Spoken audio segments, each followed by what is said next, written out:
The final development I want to discuss in this chapter is the formation of Image Comics.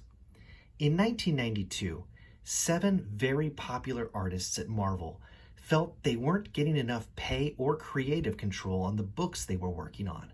So they decided to split from Marvel and form their own publishing company, where they would retain full control of their creations and be their own bosses.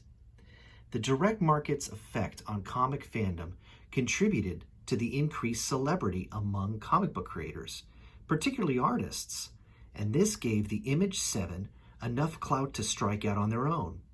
The 7 artists, Jim Valentino, Todd McFarlane, Eric Larson, Rob Liefeld, Jim Lee, Mark Silvestri, and Will Spartasio, all came off of stints working on Marvel's most popular and highest-selling titles, mainly the X books, X-Men, X-Force, X-Factor, etc., and the Spider-Man titles.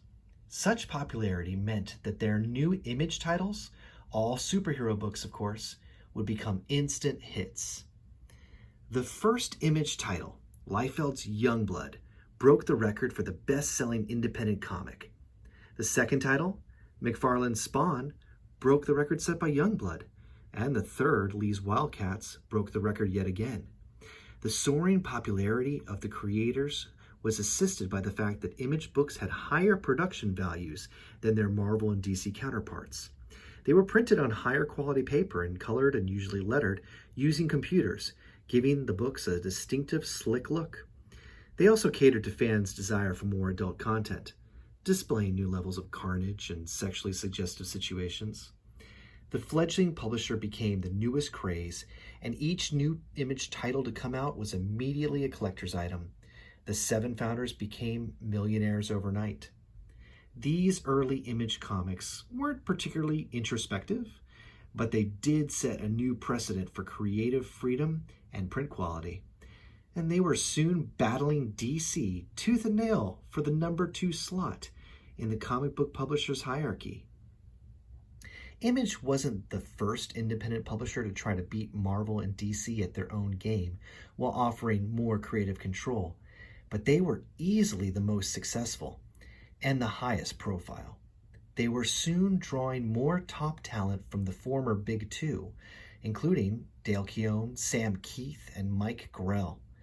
Some founding members also developed their own stable of young and coming artists to expand the company even further.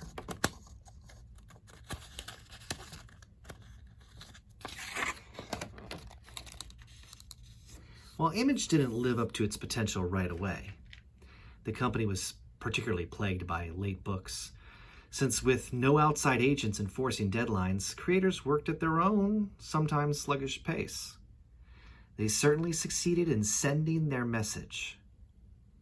There was a new alternative for creators, and it was more possible now than ever to get out from under the corporate umbrella and make a lucrative career in comics on one's own. Many of these developments, especially the last few that I've discussed, share the quality that they didn't immediately bear fruit. It takes time for any seed to germinate, but make no mistake, each of these changes would grow to fulfill their initial promise and have great ramifications for the progression of comic books as a mature art form. Unfortunately, by the early 1990s, the comic book industry would be hurtling headlong into its greatest dark age.